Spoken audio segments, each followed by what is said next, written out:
Everyone. तो मैं अभिषेक मौर्य आप सभी का फिर से स्वागत करता हूं फिजिक्स चैनल पर। तो जो लास्ट क्लास हुई थी, काफ़ी दिन हो गए वीडियोस आप तक नहीं पहुंच पाया आप लोगों तक। तो ऐसा मत सोचिए कि वीडियो आपको नहीं मिलेंगे, आप लोग नोट्स बनाते रहिए ताकि लॉस ना होने पाए। तो पिछली जो क्लासेस थी उनमें हमने चर्चा की थी, रिफ्रैक्शन पर बात हुई थी, रिफ्लेक्शन पर बात हुई थी, परावर्तन पर।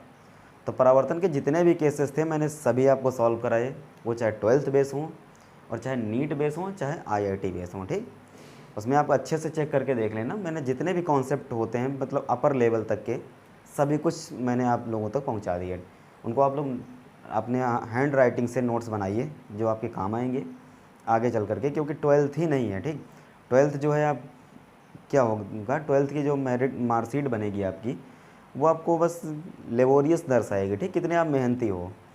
उसके बाद में जैसे अच्छी मेरिट आपकी बन गई तो क्या होगा आगे चल करके, फिर उसी के बेस पर आपका हर जगह पर सिलेक्शन होता है ना। जैसे किसी भी आप कोचिंग सेंटर पे जाते हो तो वो लोग भी क्या करते हैं, इन्हीं सब चीज़ों को देख करके ही फिर अपने कोचिंग में एडमिशन देते हैं। ठीक, वो बात अलग की है, कुछ बातें और भी आ जाती हैं, लेकिन मेरा मानना है कि आप पढ़ाई के क्षेत्र से जुड़े हैं तो आप लोग क्योंकि साथ बस अच्छी चीज़ें होनी चाहिए। ठीक है, क्योंकि हम भी आगे गए तो हमने ये सब चीज़ें गौर की, वही चीज़ें आपके सामने रखी।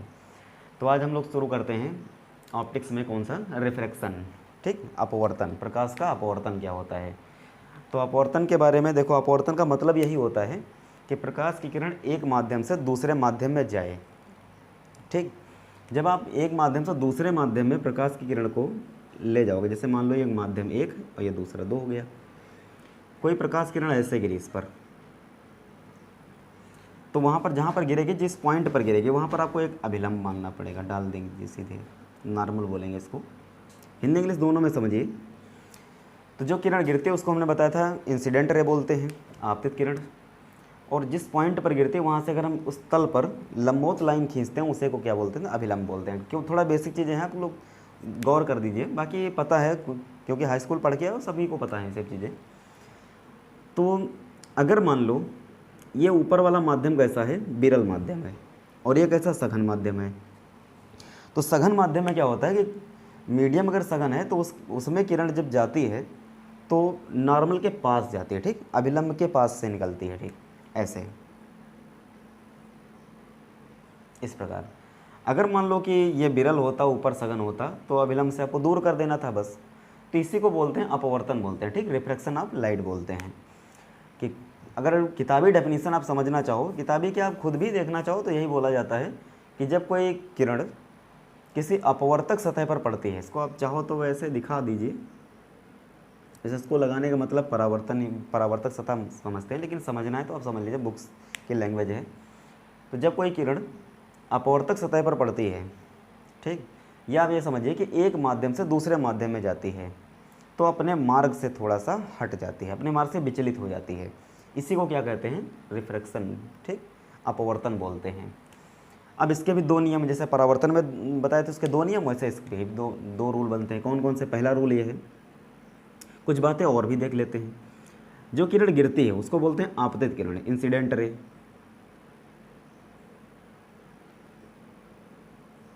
और जो यहाँ से निकल के गए उसको बोलते हैं अपवर्तित किरण। ठीक, इसको क्या बोलेंगे, रिफ्रैक्शन ले, रिफ्रैक्टेड ले बोलेंगे। ठीक, चाहो तो आप ऐसे लिख दीजिए, रेज बोलिए। ये किरण जो गिरी अभिलंब के साथ जितना कोण बनाते हैं उसको बोलते हैं आपतन कोण, आई से लिखते हैं।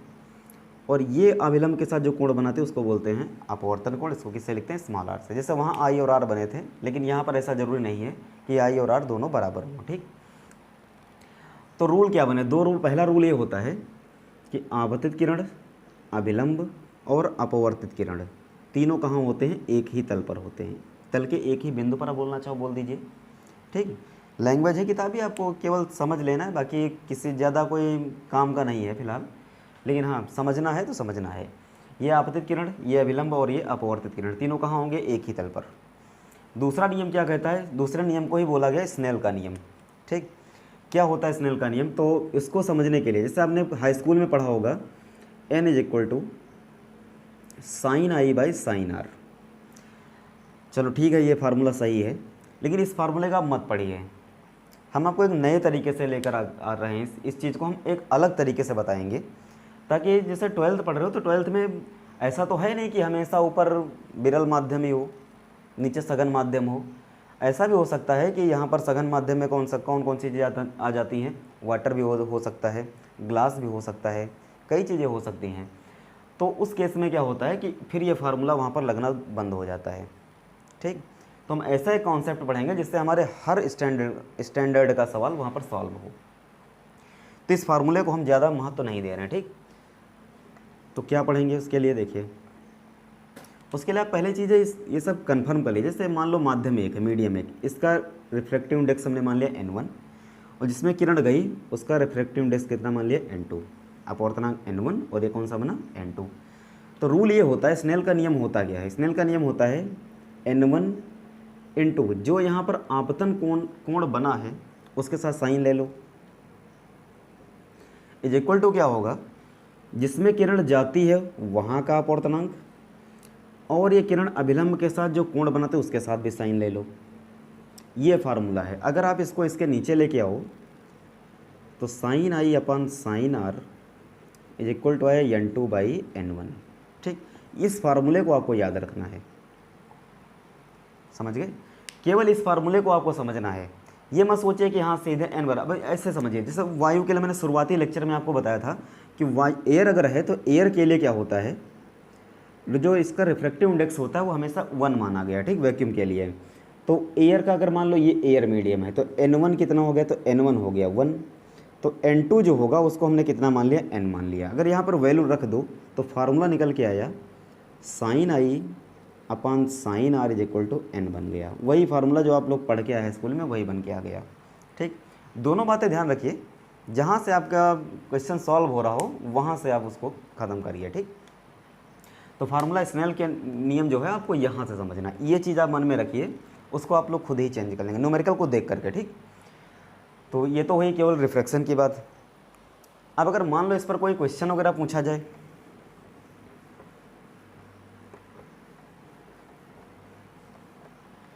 क्वेश्चन देखो बहुत आसान हम नहीं कराएंगे, आपकी बुक्स में आप लोग ट्राई कर लेंगे। ठीक, अब मान लो ऐसा क्वेश्चन नहीं कर देंगे कि हाँ देखिए ये कोई अपवर्तक सतह है, इस पर कोई किरण गिरी ऐसे और इस प्रकार निकल गई, यहाँ कोण बनाया 60 और यहाँ बनाया 30, बताइए रिफ्रैक्टिव इंडेक्स कितना हो गया सरफेस का। क्या कर दोगे, साइन 60 अपन साइन 30, साइन 60 का मान कितना, क्योंकि आपतन कोण यहाँ 60 बना, अपवर्तन कोण कितना हो गया 30 हो गया। तो क्या लिखोगे, साइन आई की वैल्यू 60 हुई तो 60 का मान कितना होता है, 60 का मान होता है √3/2, 30 का कितना होता है 1/2, दोनों को कैंसिल कर दो तो वैल्यू कितनी आ गई √3। अब ऐसा क्वेश्चन देखो हाई स्कूल बेस में मिलता है। ठीक, तो ऐसा नहीं है कि हाँ आपने पूछा नहीं जा सकता, पूछा जा सकता है, लेकिन ऐसे क्वेश्चन आप कर लेंगे क्योंकि पढ़ के आ चुके हो। ठीक, इतने कमज़ोर नहीं हो आप लोग। क्वेश्चन देखिए कैसा,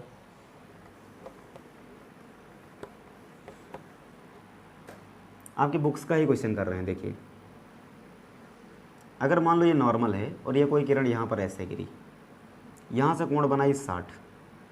ठीक, 60 कोण बनाने के बाद किरण ऐसे निकली, जो भी निकले अब ऐसा समझिए, हमने मान लिया कि n1 जो है कितना है 1 है और n2 है √3। अब बताइए विचलन कोण कितना बना। विचलन क्यों रखा, क्योंकि आप पिछली क्लास में पढ़ के आए, आपको पता होगा विचलन हम लोग कैसे निकालते हैं, डेविएशन कैसे निकालते हैं। तो डेविएशन निकालने के लिए आप कैसे क्या करेंगे, सबसे पहले डेविएशन निकालने में आपको r पता होना चाहिए। विचलन होता क्या है, अगर जैसे यहाँ पर देखो वैल्यू 1 है और यहाँ कितनी है √3 का मतलब 1.7321। अगर ये वैल्यू बढ़ी तो माध्यम हो गया सघन, सघन माध्यम अगर हुआ तो किरण किधर चलेगी, अभिलंब की ओर चलना शुरू कर देगी। तो किरण यहाँ कैसे चलेगी, अभिलंब की ओर चली। तो पहले ये तो पता चले कि r कितना हुआ। तो r निकालने के लिए रूल क्या बताया, अभी हमने बताया था n1 sine i is equal to n2 sine r। n1 की वैल्यू कितनी हुई 1, साइन i का मान कितना हो गया 60, n2 कितना हो गया √3 और साइन r की वैल्यू चाहिए। 60 का मान कितना हुआ √3/2, ये बना √3 इंटू साइन r, √3 कैंसिल हो गया तो 1/2 साइन में कितने का मान 30 का, तो r बराबर कितना आ गया 30। अब r पता चला। विचलन होता क्या है, किरण को जिधर जाना चाहिए ऐसे जाना चाहिए था, मुड़े किधर अभिलंब की ओर, तो इनके बीच में जितना मुड़ गई यही जो कोण बना वही क्या कहलाता है, विचलन कोण कहलाता है। तो ये डेल मुझे चाहिए, तो डेल कितना हो गया, तो डेल जो भी होगा पूरा कितना बना, तो पूरा जितना ये है उतने होगा 60, और ये कितना आ गया, तो ये बना 30, तो 60 से 30 हटाओ बचा कितना 30, तो विचलन कितना आ गया 30। हम ऐसे क्वेश्चन की बात कर रहे थे। ठीक, आगे इसी में कुछ चीज़ें और ऐड होने लगती हैं, क्रिटिकल एंगल भी जुड़ जाता है, क्रांति कोण, तो अभी चर्चा नहीं कर रहे हैं। अगर आएगा भी तो कोई दिक्कत नहीं, अगर आपको डेल निकालना आता है, आर निकालना आता है, तो आप उसको भी निकाल लेंगे। ठीक, तो ये नॉर्मल एक छोटा सा क्वेश्चन किया था इस पर, और भी क्वेश्चन बनते हैं। चलो एक सरफेस की बात हुई थी, अगर मान लो कोई गोला रख दिया जाए आपके सामने कांच का, तो ये मान लो कोई कांच का गोला रखा आपके सामने, ठीक, रेडियस से मतलब नहीं, क्योंकि यहाँ पर रेडियस का कोई मतलब नहीं है। आप अगर आप परावर्तन पढ़ रहे होते तो रेडियस का मतलब था, क्योंकि वहाँ पर आपको पॉइंट निकालने पड़ते, यहाँ पॉइंट का कोई काम ही नहीं है। मान लो ये सेंटर हो गया C, लेकिन इसका रिफ्रैक्टिव इंडेक्स मान लिया कितना है, √3। कोई किरण इस पर ऐसे गिरी, कितने पर, 60 पर, तो आपको बताना ये है कि बताइए कि यहाँ नेट विचलन कोण कितना बना। तो नेट विचलन कोण जब जुड़ जाए कहीं पर, कहते कुल विचलन कोण कितना हुआ, तो वहाँ पर आप ये समझ जाइए कि कुछ तो यहाँ पर नया होने वाला है।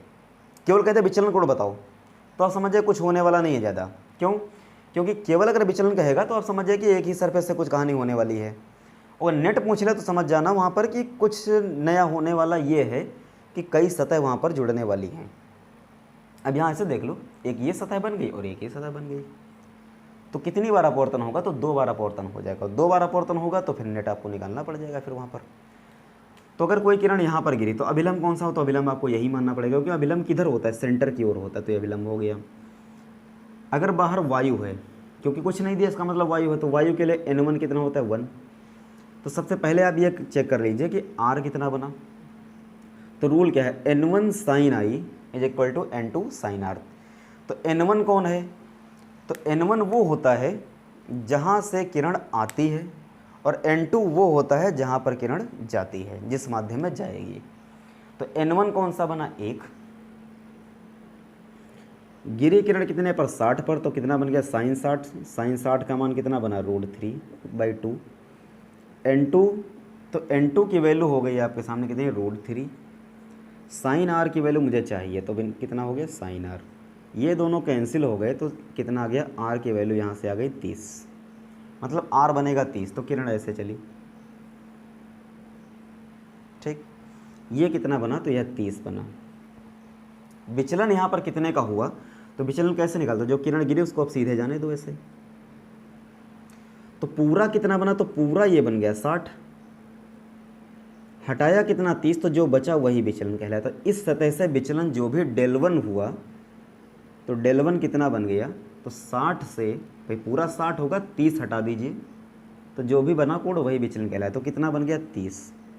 अब एक बात और भी ध्यान रखना है, जो शुरुआती लेक्चर में बात की थी हमने, जब कई सतह वहाँ पर इंक्लूड होती हैं तो वहाँ पर मुझे ये भी ध्यान रखना होता है कि किरण किस डायरेक्शन में जा रही है, क्लॉकवाइज जा रही है, एंटी क्लॉकवाइज। तो यहाँ पर देखिए ये किरण ऐसे है, मुड़ी किधर, अभिलंब की ओर, तो कैसे मुड़ी, क्लॉकवाइज, तो 30 डिग्री क्लॉकवाइज हुआ। अब जब इस सतह पर पड़ी तो यहाँ पर नॉर्मल आप कैसे डालेंगे, तो यहाँ पर अभिलंब आप देखो ऊपर का हटा सकते हैं, देखिए समझ भी चुके होंगे। अभिलंब कैसे डालोगे, तो अभिलंब हमेशा सेंटर की ओर पड़ता है, तो वैसे ये अभिलंब हुआ। ये 30, तो ये भी कितना, तो अब ये 30 बना, तो ये कितना बन गया, तो ये भी कितना हो गया, 30। तो 30 बना तो निकलेगी कितने पर, तो निकलेगी अब कितने पर, 60 पर। क्यों, क्योंकि रूल है 60 पे गिरेगी तो 30 पे निकली, तो 30 पे गिरेगी तो 60 पे निकलेगी। तो अब विचलन कितना हुआ, तो अब इस केस में विचलन कितना हो गया, तो फिर से कितना आ गया, तो फिर 30 आ गया। फिर किधर, तो फिर भी देखो किधर मुड़ी किरण है, तो ये किरण है, तो किधर मुड़ी, फिर क्लॉकवाइज। तो अगेन जो अगला जो Δ2 आपको मिला, Δ2 मिला, वो कितना बना, 30 बना, किधर, तो क्लॉकवाइज ये भी बना। तो नेट जो डेल्टा बना वो कितना बन जाएगा, तो Δ1 + Δ2 हो गया। तो 30 और 30 कितने बन गए, 60। अगर मान लो एंटी क्लॉकवाइज मुड़ती तो क्या करते आप, पहले से या दूसरे को घटाते या दूसरे से पहले को घटाते, वो आप समझ जाएंगे जब न्यूमेरिकल आपके सामने होगा। यहाँ तो जीरो आ जाता, लेकिन अब कम ज़्यादा की पहचान ये होती, जो ज़्यादा होगा उसमें से कम को घटा लीजिए, वो आपका डेल्टा नेट होगा। और डेल नेट जो होगा, और डायरेक्शन पूछ लेगा वहाँ पर, तो डायरेक्शन वो होगी जिधर ज़्यादा मान होगा। ठीक, ज़्यादा से जब कम को घटाओगे तो डायरेक्शन आपको ज़्यादा की तरफ बोलनी है। जैसे आप मैकेनिक्स पढ़े थे शुरुआत में, उस तरीके से फर्स्ट ईयर में। तो यहाँ पर कितना एंगल आ गया, 60 डिग्री आ गया। तो ये तो थी खैर की इस पर बात, केवल रिफ्रैक्शन पर बात हुई थी। 2 छोटे क्वेश्चन हमने कराए आपको, बाकी आपसे बुक्स में मिलेंगे, उनको आप ट्राई करिए। बाकी एक्सरसाइज जब सॉल्व कराएंगे तो वहाँ पर सब कुछ रखेंगे आपके सामने। तो रिफ्रैक्शन हुआ। अब और कुछ छोटे क्वेश्चन, 1-2 बार बोर्ड में क्वेश्चन पूछा था। ये क्वेश्चन था ये, उसने कहा कि वायु के सापेक्ष ग्लास का अपवर्तनांक 3/2 है। तो कहा कि बताइए ग्लास के सापेक्ष वायु का रिफ्रैक्टिव इंडेक्स क्या होगा, वैल्यू क्या होगी। तो ग्लास के सापेक्ष जब वायु कहेगा तो जिसको पहले बोले, क्या बोला, ग्लास के सापेक्ष वायु, तो आप ऐसे लिखेंगे उसको, ये वायु के रिस्पेक्ट में ग्लास हुआ और ये ग्लास के रिस्पेक्ट में वायु। तो क्या कर देना, उसको उल्टा कर देना है बस।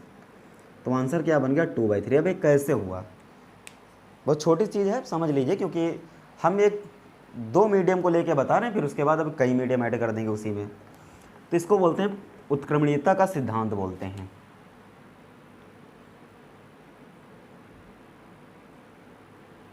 उत्क्रमणीयता का सिद्धांत। अब ये क्या होता है, तो इसको समझ लेंगे। तो समझिए ऐसे, मान लो कि कोई एक सतह हो गई है, नॉर्मल पहले बना दिया, वो तो आप किरण गिराने के बाद बनाएंगे। ठीक, थ्योरी कुछ और कहती है, लेकिन हम जब डायग्राम बनाते हैं तो डायग्राम हम अपने हिसाब से ही ट्राई करेंगे। ठीक, अब ये कोई किरण गिरी इस पर ऐसे,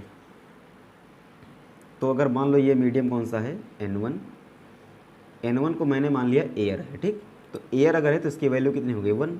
ये कोई दूसरा मीडियम है, इसको N2 को हमने कितना मान लिया, N मान लिया। और ये कैसा मैंने डेंसर माना है, तो डेंसर अगर माना है तो किरण ऐसे निकली। ये अगर I बना तो ये कितना हो गया, R। स्नेल का नियम अगर लगाओ तो क्या बना, 1 × sin I = n × sin R। n की वैल्यू यहाँ से कितनी आ गई, sin I / sin R। लेकिन अगर ये एयर है तो एयर को किससे, स्मॉल a से रिप्रेजेंट करते, तो इसको हम ऐसे लिखेंगे, या इससे कर लीजिए 1 से 2 आप समझिए, ज़्यादा सही रहेगा। इसको आप 1 मीडियम मानिए, इसको 2 मीडियम मान लीजिए। तो जो भी रह गई तो कहाँ से गई, 1 से 2 में गई, तो आप ऐसे लिखेंगे। इक्वेशन फर्स्ट बनाइए।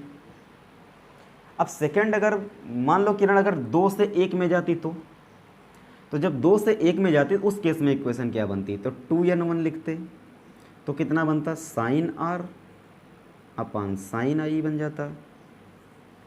दोनों की हम मल्टीप्लाई कर दो, तो जब भी आप मल्टीप्लाई करेंगे तो क्या बनेगा, 1n2 × 2n1 = sin I / sin R × sin R / sin I।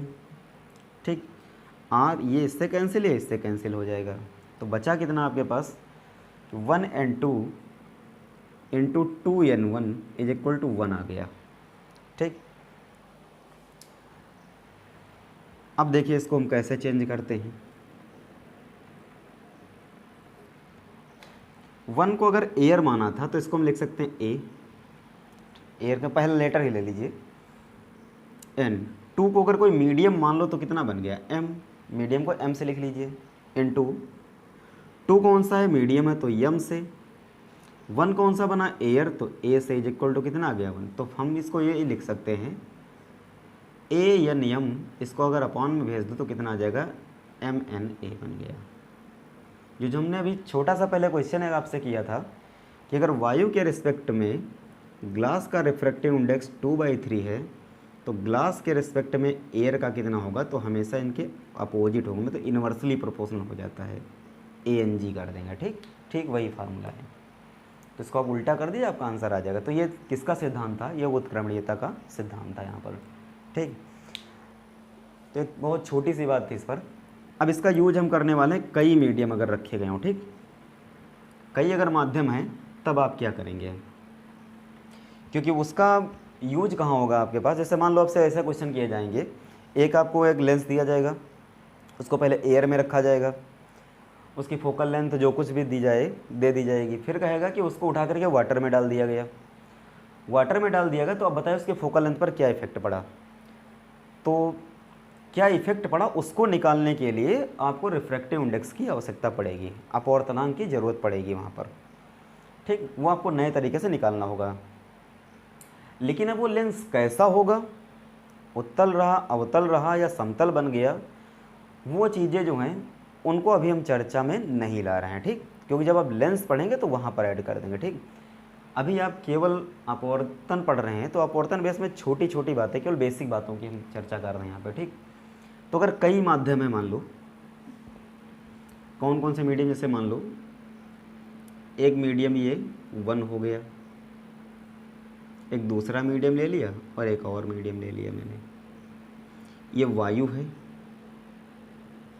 ये जल हो गया, जल को 2 से लिख लिया। और उसके बाद देखो वायु जो होती है विरल होती है, जल सघन होता है, इससे ज़्यादा सघन कौन सा, कांच होता है। इसको मैंने 3 से लिखा। फिर उसके बाद में मैंने वायु ले लिया,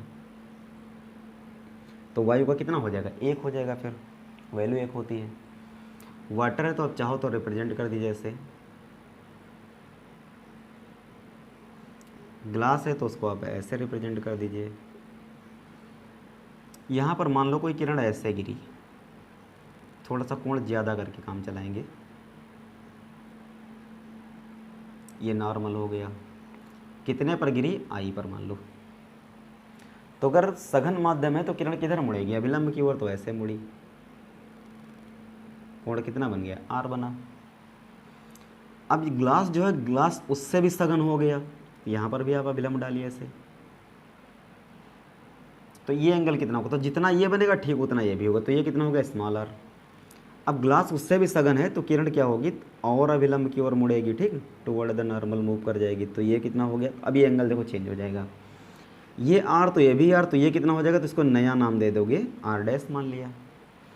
अब यहाँ पर जो ये एंगल बना, क्योंकि ये मीडियम कौन सा है, तो ये मीडियम बन गया वायु वाला, तो वायु वाले माध्यम में जो भी किरण निकलेगी तो जैसे यहाँ पर थी ठीक वैसे ही नजर आएगी आपको, ऐसे। इस एंगल को कितना मान लिया, आई, क्योंकि आई पर गिरे थी तो आई ही मान लेते हैं। चाहो तो स्मॉल ई से भी लिख लेना, कुछ बुक्स में स्मॉल ई भी लिखा होता है, उससे डरिए मत, आप जैसा चाहे वैसा लिखिए। तो यहाँ हमने क्या किया, 3 मीडियम लिए, ठीक। सबसे विरल वायु लिया, फिर उससे सघन लिया, फिर कांच ले लिया, फिर उसके बाद वायु कर दिया। अब ये जो मीडियम है, ये जो फार्मूला हमको बना के यहाँ पर देंगे, उसी का मुझे यूज करना है आगे चल करके। तो अगर मैं 1 से 2 की बात करूँ मीडियम की, तो क्या लिख सकता हूँ, 1n2 is equal to, Snell law लगाइए सीधे, sine i upon sine r, equation first हो गई।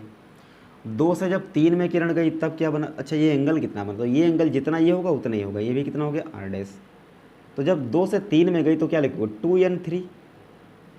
तोड़ना चाहो तो इसको ऐसे लिखोगे, जो बाद में होगा उसको ऊपर और जो पहले होता है उसको नीचे लिखते हैं, ठीक। क्यों लिखते हैं वो मत जानिए, वो शुरुआत हम बता चुके हैं स्नेल के नियम पर, ठीक। लेकिन आपको याद रखने का तरीका यही है आपके लिए कि जो बाद में लिखा होता है उसको ऊपर करते हैं, जो पहले होता है उसको नीचे बटन कर देते हैं, ठीक। तो काम नहीं फिलहाल। तो 2n3 क्या बना, तो 2n3 अब देखो यहाँ पर आपतन कोण कितना बन गया, आर बन गया, तो साइन आर। यहाँ पर कितना बन गया, तो आर डैश बन गया, तो साइन आर डैश हो गया, इक्वेशन 2 हो गई। फिर जब 2 से फिर 1 में गई किरण तो क्या लिखोगे, सॉरी 3 से 1 में गई तो क्या लिखोगे, 3n1 is equal to sine I. अब यहाँ कोण कितना आपतन कोण है, तो आर डैश है, यहाँ कितना बन गया, तो आई बन गया, ये इक्वेशन बन गई 3। फिर क्या करेंगे, तीनों की मल्टीप्लाई कर दो, तो जब मल्टीप्लाई करोगे तो यहाँ पर क्या लिखा है, 1n2 इंटू यहाँ पर कितना है, 2n3, यहाँ पर कितना है, 3n1, मल्टीप्लाई करोगे तो क्या बना, sine i upon sine r into sine r upon sine r dash. इधर लेफ्ट हैंड साइड वाले जो भी लिखे उनको एक साइड में और राइट हैंड साइड वालों को एक साइड में गुणा कर दीजिए, ठीक। Into sine r dash upon sine कितना बन गया, आई, इसको लास्ट में गया, ये इससे कैंसिल, ये इससे कैंसिल और ये इससे कैंसिल, तो बचा हमारे पास क्या, 1n2 into 2n3 into 3n1 is equal to आ गया 1। यहाँ पर कौन सा मीडियम डेंसर बना, तो डेंसर मीडियम अपने पास 2 थे, इसी का मुझे फार्मूला चाहिए, तो 2n3 चाहिए मुझे। क्या हुआ, तो 2n3 को निकालने के लिए क्या करते हैं, देखिए जिसकी वैल्यू चाहिए उसको एक तरफ आप रखिए यहाँ पर।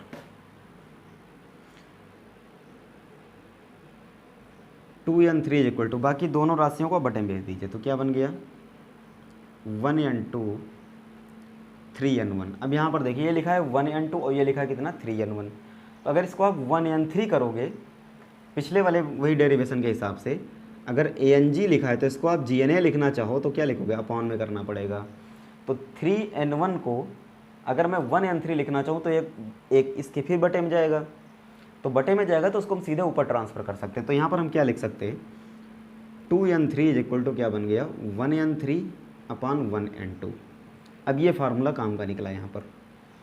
अब चेंज कैसे करोगे, तो जो हमने दूसरा मीडियम अभी डायग्राम में लिया था, दूसरा मीडियम कौन सा था, वाटर, तो वाटर को किससे लिखते हैं, W से N। तीसरा कौन सा था, तो कांच था, कांच को ग्लास बोलते हैं, तो G से लिख दोगे इसको। पहला कौन सा था, तो यहाँ पर एक लिखा, तो एक कौन सा था, एयर था, तो A से। 3 कौन सा बना, तो 3 ग्लास था। पहला कौन सा था, तो पहला था एयर और दूसरा कौन सा था, वाटर था, तो ये फार्मूला बन गया। अगर आपसे ये पूछ लिया जाए कि WNG किसके इक्वल होता है, तो उसको लिखने का तरीका होता है ANG अपॉन ANW। वही तरीका जो अभी बताए थे, जो बाद में होता है उसको ऊपर लिखते हैं वायु के रेस्पेक्ट में, और जो पहले होता है उसको कहाँ लिखते थे, बटे में। ठीक, ये फार्मूला था। एक छोटा सा क्वेश्चन इस पर भी कर लेते हैं ताकि क्लियरिटी आ जाए अच्छे से।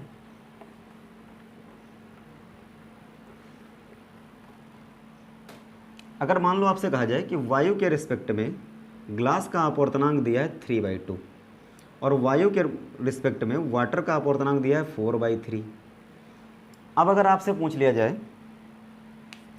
कि जल के सापेक्ष ग्लास का अपूर्णांक, कांच का अपूर्णांक क्या होगा, तो जल के सापेक्ष कांच का अपूर्णांक क्या होगा, तो लिखने का तरीका क्या है, जो बाद में उसको आप कहाँ लिखोगे, ऊपर, जो पहले लिखा उसको कहाँ लिखोगे, बटे में। ग्लास का कितना है, तो 3/2 और वाटर का कितना है 4/3। इसको अगर आप ऊपर गुणे में ले जाओ तो उल्टा हो जाएंगे ना, तो 3 की गुणा यहाँ बन गई 9 और इसकी गुणा हो गई कितनी बन गई 8, ये बना। और अगर मान लो यही चीज़ आपसे ऐसे पूछ ली जाए, सिंपल केस था, अगर आपसे इसी क्वेश्चन में मान लो ये कह दिया जाए कि कांच का जल के सापेक्ष अपूर्णांक क्या होगा, क्वेश्चन पर ध्यान देना, जल के सापेक्ष कांच का अपूर्णांक अगर कहा जाए तो मैंने ये किया। अगर मैं ये कहूँ कि कांच का जल के सापेक्ष अपूर्णांक क्या होगा, तो कांच का जल के सापेक्ष अपूर्णांक कहने का मतलब, इस सेंटेंस को आप सही करिए कि जल के सापेक्ष कांच का। ठीक, तो जो भी क्वेश्चन आपसे किया जाए उस क्वेश्चन पर आपको ध्यान भी देना है। ठीक, जैसे यहाँ पर मैंने क्या कहा कि जल के सापेक्ष कांच का अपूर्णांक, तो ये बन गया मतलब WNG।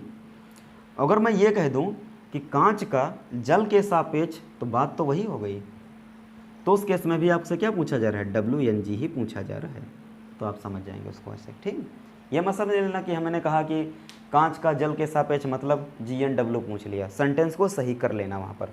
इसका कहने का मतलब ये होता है कि जल के सापेक्ष कांच।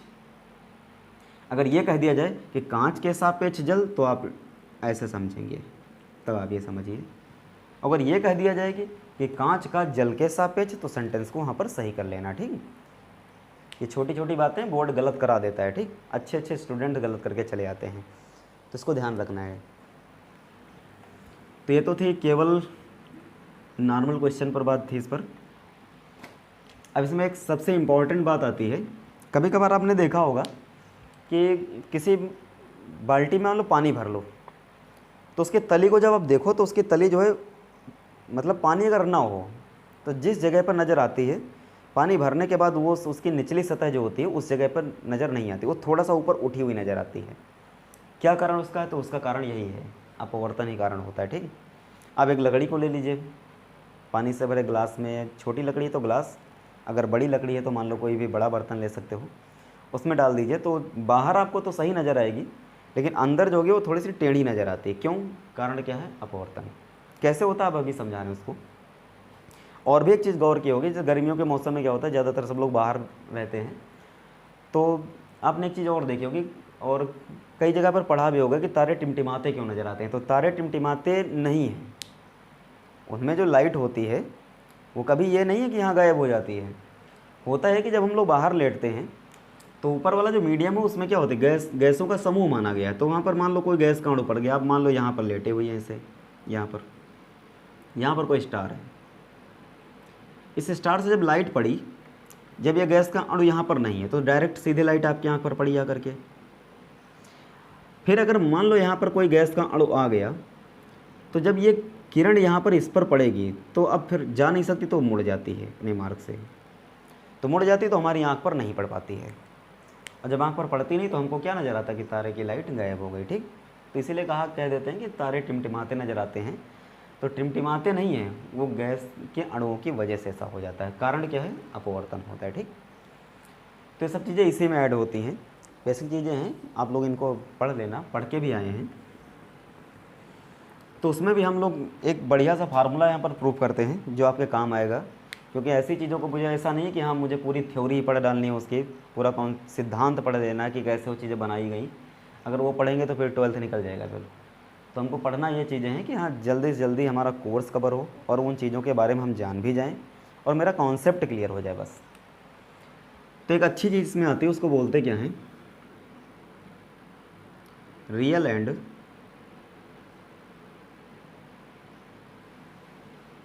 अपरेंट डेप्थ बोलते हैं। ठीक, वास्तविक और आभासी गहराई बोलते हैं। ठीक, अब ये क्या है, वही बात हो गई जो मैंने बताया था कि वो सिक्का अगर डाल दो किसी बाल्टी की सतह पर तो देखिए उसकी सतह, वो सिक्का जो है कुछ ऊपर नज़र आने लगता है। क्यों नज़र आता है, उसी का कारण यहाँ पर पढ़ना है। ठीक, उस पर मुझे बेस्ट क्वेश्चन करने होंगे अच्छे से। तो ये तो चलिए हेडिंग बन गई इसकी। ठीक, कैसे इसको समझते हैं, तो मान लीजिए किसी मीडियम में वाटर भरा हुआ है, वाटर मान लीजिए आप कोई भी हम डेंसर मीडियम मान के चल रहे हैं, ये क्या हो गई, कोई अपवर्तक सतह हो गई। अब इसमें वाटर भरा हुआ है, नीचे वाला जो मीडियम है कौन सा है, डेंसर मीडियम, ऊपर वाला रेयर मीडियम मान के चल रहे हैं। एक नॉर्मल डाल दीजिए इस पर आप ऐसे। यहाँ पर मान लो कोई ऑब्जेक्ट रखी है, आँख कहाँ, यहाँ पर, ऑब्जर्वर यहाँ पर है। जब कोई किरण यहाँ से चली,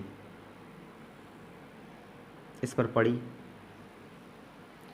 तो ऊपर वाला मीडियम हमने कैसा माना है, तो ऊपर वाला मीडियम हमने विरल मान लिया है। ठीक, तो विरल सघन से जब विरल में कोई किरण जाती है तो अभिलंब से दूर, अभिलंब यहाँ डाल दो ऐसे, अभिलंब से दूर हटी ऐसे। अब अगर इसको आप पीछे बढ़ा दीजिए ऐसे, तो किरण यहाँ पर प्रतीत होती है। तो कारण यही होता है कि अगर नीचे वाला माध्यम कौन सा है, सघन माध्यम है, यहाँ से अगर कोई ऑब्जर्वर देख रहा है तो वस्तु कहाँ नजर आएगी, तो वस्तु यहाँ पर नजर आने लगती है। ठीक, थोड़ा सा उसकी सतह से ऊपर।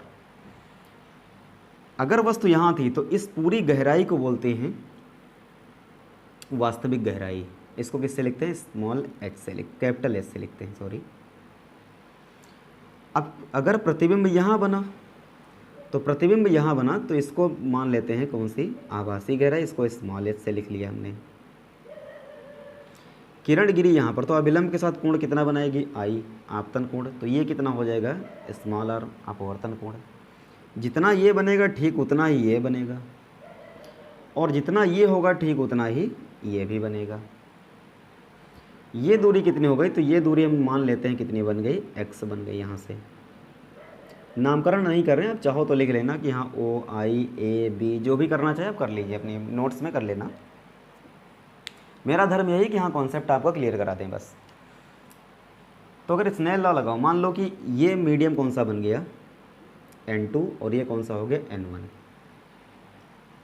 तो जहाँ से किरण जाती है, इसको भी एरो दिखा देते हैं, किरण जहाँ से जाएगी, ठीक, मान लो यहाँ से जा रही है, तो जहाँ से जिसमें जाएगी, अगर वो फार्मूले को आप ऐसे यूज करें, N1 sin I is equal to N2 sin R, अगर आप लगा रहे हो तो N1 क्या होता है, जहाँ से किरण आती है, और N2 वो होता है जहाँ पर किरण जाती है। तो अगर बदलना चाहो तो इस फार्मूले के अकॉर्डिंग आप चलना चाहते हो तो आप चाहो तो इसको N1 कर लो, इसको क्या कर लो, N2 कर लो। तो अगर इसको अप्लाई करो डायरेक्ट तो इसी को कर लीजिए इसके बेस में। तो किरण जब यहाँ से यहाँ गई तो स्नेल लॉ लगाओ तो N1 sin I is equal to N2 sin R बना। एक बात और सोचिए यहाँ पर, अगर मान लो कि जैसे यहाँ पर किरण मैंने क्यों गिराई, क्योंकि हम ऑब्जर्वर को यहीं पर मान रहे हैं, हम मान लो खुद ही देख रहे हैं अगर, तो हम यहाँ पर हैं। अगर हम यहाँ पर आ जाएं, इस नॉर्मल के पास में आ जाएं, तो नॉर्मल के अगर हम पास आना शुरू कर देंगे तो ध्यान से देखो, तो ये वाला जो एंगल बना है आई, ये घटने लगेगा। अब यहाँ है, देखो इतना है, अगर इसको हम ऐसे ऐसे चलाएं, इसे समझिए, तो जब पास लाओगे तो ये किरण भी ऐसे बढ़ेगी, तो आई जो होगा घटना शुरू हो जाएगा। आई घटेगा तो आर भी घटेगा, और आई घटा और आर घटा, तो अगर दोनों घटना शुरू हो जाते हैं उस केस में हम किरणों को क्या मानते हैं, पैरेक्सियल रे मान लेते हैं वहाँ पर। ठीक, पैरेक्सियल रे में क्या होती है कंडीशन कि त्रिकोणमिति फलन लें या ना लें वहाँ पर कोई फ़र्क नहीं पड़ता। मतलब साइन आई जो लिखा है इसको हटा के हम केवल आई लिख सकते हैं, और साइन आर को हटा के क्या लिख सकते हैं, केवल आर लिख सकते हैं। तो अगर लिख भी सकते हैं तो हम ये भी एक काम कर सकते हैं। लास्ट क्लास में जो हमने चर्चा की थी इस पैरेक्सियल रे पर, बहुत डिटेल में बात की थी, वहाँ पर मैंने ये भी बताया था कि त्रिकोणमिति फलन लें या ना लें उस वहाँ पर कोई फ़र्क नहीं पड़ने वाला है। ठीक, क्योंकि कोण बनेंगे छोटे, छोटे कोण के लिए क्या होता है, साइन लें या उसकी जगह पर टैन ले लें, कॉस ले लें, कोई फ़र्क नहीं पड़ता है। तो हम इसको यहाँ पर इस फार्मूले को हम चेंज करके क्या लिखते हैं, साइन को हटा के क्या लिख सकते हैं, टैन कर लेते हैं। ठीक, टैन आई, और यहाँ पर क्या बन गया, टैन आर लिख लेते हैं।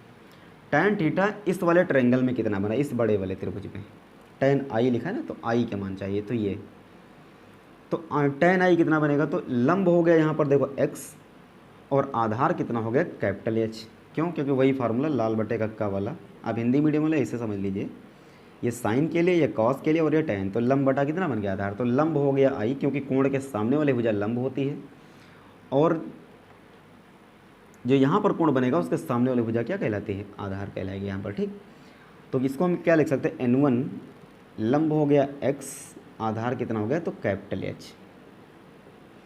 N2 tan r कितना बना, तो इस छोटे वाले ट्रायंगल में लंब हो गया x, आधार कितना स्मॉल h, तो x बाई कितना आ गया स्मॉल h, दोनों को कैंसिल कर दीजिए, तो small h upon capital H, इसको यहाँ लाओ और इस N1 को इधर लाओ, तो फार्मूला आ गया N2 बाई N1।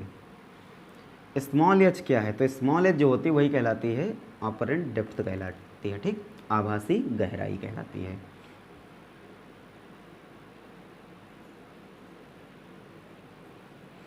और कैपिटल H क्या कहलाता है, तो ये रियल डेप्थ कहलाती है। ठीक, इसको क्या बोलेंगे, वास्तविक गहराई बोल देते। तो ये फार्मूला अपने पास निकल के आ गया।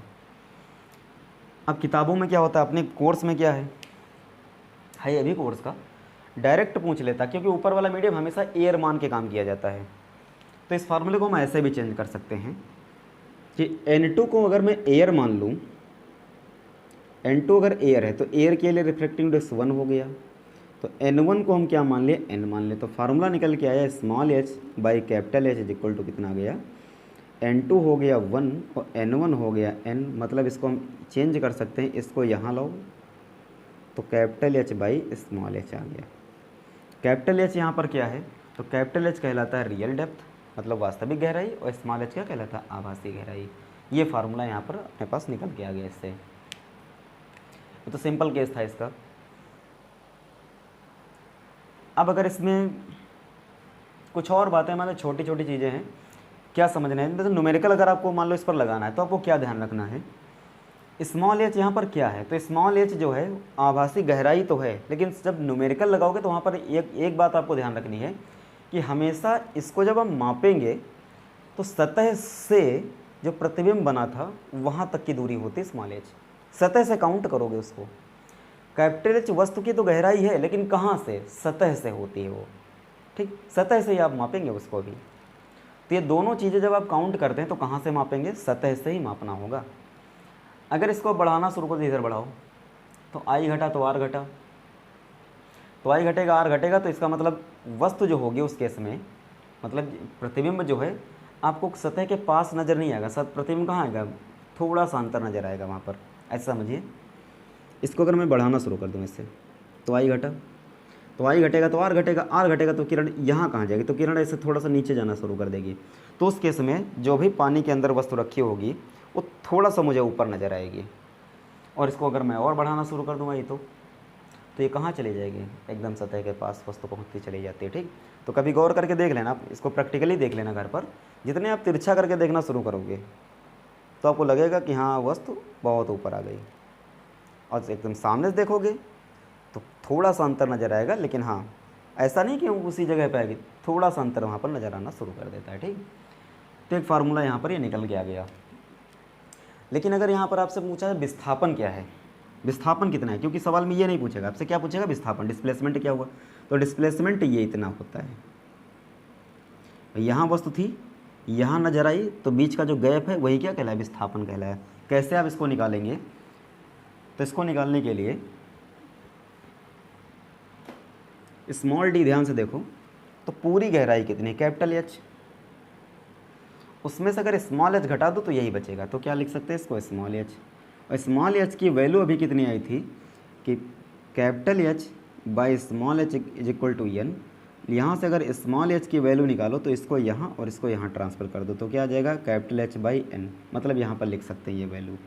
तो capital H by n, h को कॉमन ले लो तो फार्मूला आ गया 1/n, ये काम का फार्मूला आपके है। ठीक, इसको आप डायरेक्ट यूज करेंगे, हम आपको सिखाएंगे कैसे इसको आगे चल करके लेंस में यूज करना होगा। लेंस रखा होगा, इमेज बन रही होगी, बीच में एक पतली सी स्लैब रख दी गई कांच की, तो उस केस में इस फार्मूले का आप यूज करना चाहिए, क्योंकि प्रतिबिंब जो होगा वो खिसक जाएगा, फिर तो विस्थापन आपको निकालना पड़ जाएगा, तो उस केस में विस्थापन आप इस फार्मूले से वहाँ पर निकालेंगे। ठीक, तो ये काम का फार्मूला था। अब अगर कई मीडियम हो जाए, मान लो यहीं पर तो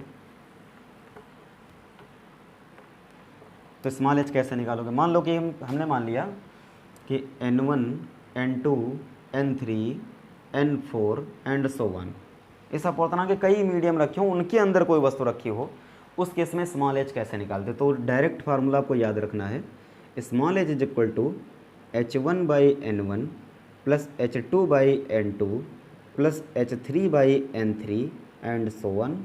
ये फार्मूला जहाँ जितने मीडियम होंगे वहाँ तक आप बढ़ाते चले जाएंगे। डिस्प्लेसमेंट अगर वहाँ पर आपको निकालना है तो क्या लिखोगे, small d is equal to h minus capital H minus small h, और स्मॉल एच की वैल्यू कितनी आ गई यहाँ पर, तो इस फार्मूले का अप्लाई कर देना वहाँ पर, इसको यहाँ पर रख दीजिए, टोटल जो गहराई होगी उसको जोड़ करके उसमें से इसको अब घटा दीजिए, वहाँ पर विस्थापन आपको मिल जाएगा। तो ये तो किस पर बात थी, केवल रिफ्लेक्शन का एक छोटा सा पोर्शन मैंने स्टार्ट किया था, और आप लोग जुड़े रहिए इसी पर, क्योंकि आगे इससे बहुत अच्छी अच्छी चीज़ें जुड़ने वाली हैं। आगे चल करके इसमें अभी स्लैब आएगा, स्लैब का आगे यूज होगा, पोलराइजेशन में यूज होगा। ठीक है, तो हटिएगा मत, नोट्स बनाते रहे इसी से, क्योंकि आगे चल करके इस पर हम आगे अच्छे अच्छे क्वेश्चन भी कराएंगे, न्यूमेरिकल कराएंगे। ठीक है, धन्यवाद।